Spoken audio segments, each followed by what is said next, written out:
Welcome to Ask a Nutritionist Friday. I'll work on the name because that's a bit bland. I got quite a few great questions. Today I'm going to answer 3. And the first one, well, as always, you can count on your own mom to ask the first question. She asked, does soaking lentils increase the nutritional value? And the short answer is yes. So lentils and beans contain something called anti-nutrients, and they're kind of a barrier to us absorbing nutrients actually contained in the food. So while lentils and beans may be really high in certain things, these anti-nutrients actually inhibit us from absorbing their full potential, basically. So by soaking lentils and beans, etc., you can remove this or weaken this a little bit so that you can increase the nutritional value or what you absorb from the food. So lentils specifically, it's called phytic acid, and that's the anti-nutrient. By soaking them overnight, you reduce this phytic acid in it and you can increase nutritional value. That's question 1. Our second question is really great. It's about dairy.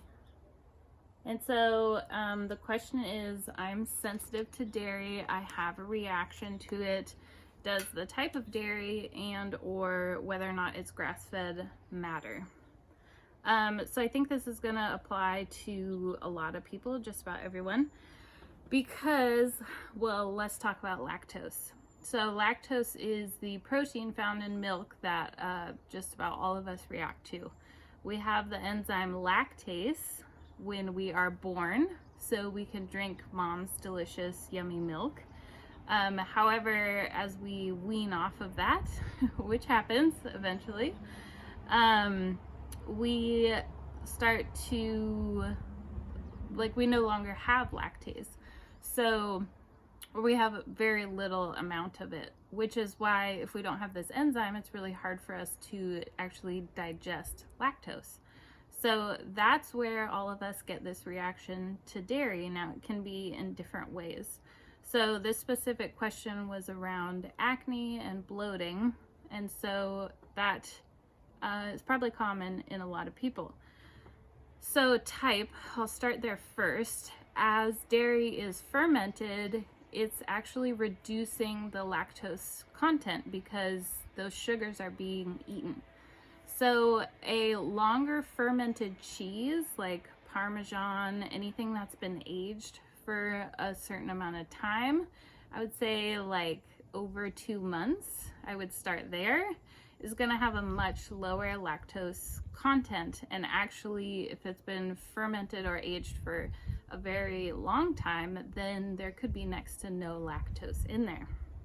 The same goes for yogurt. So Greek yogurt is going to, as compared to milk, is going to have like a quarter of the lactose in it. So you can react to milk perhaps, or like a soft cheese that hasn't been aged, but I would recommend trying fermented types of dairy and seeing how you react to those. The other question about grass-fed, the same thing applies, but it's through a different way. So when a cow eats grass, through the grass it gets more omega-3 fatty acids, as opposed to a cow that is eating grain. They're going to have omega-6 fatty acids. So omega-6s are inflammatory in the body, and omega-3s are anti-inflammatory. So there's your main difference, and inflammation from non-grass-fed meat could be contributing to things like bloating and acne as well. So grass-fed can also play a role. So yeah, that's, I guess, a bit of a long answer, but the real takeaway from this is to kind of explore different foods and see how your body reacts. And last but not least, because this is my favorite question, what does the perfect poop look like? As a nutritionist, I know people are uncomfortable talking about poop, but it tells us a lot about what's going on internally. So I'll try not to get too excited. There is something called the Bristol stool chart. All of my nutrition friends will know what that's all about.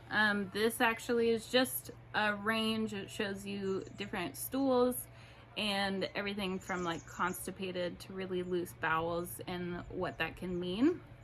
And then right in the middle you have the perfect little nugget. And so what you want is soft, something that's not hard to push, and things to look out for.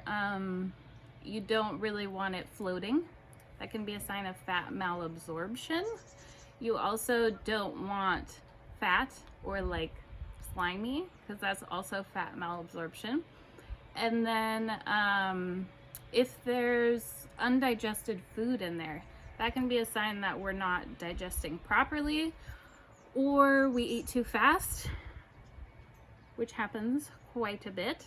So first try slowing down, chewing more, and seeing if you see improvements in your stool. If you don't, then that can mean gut dysbiosis or issues in the gut, and you will want to look into that, because the gut is the center to our health. And so that's what's cool about stool. It's like a free lab sample every day, hopefully every day. So that's all for this Friday. I hope you enjoyed it, and I look forward to your questions next week. Have a good weekend.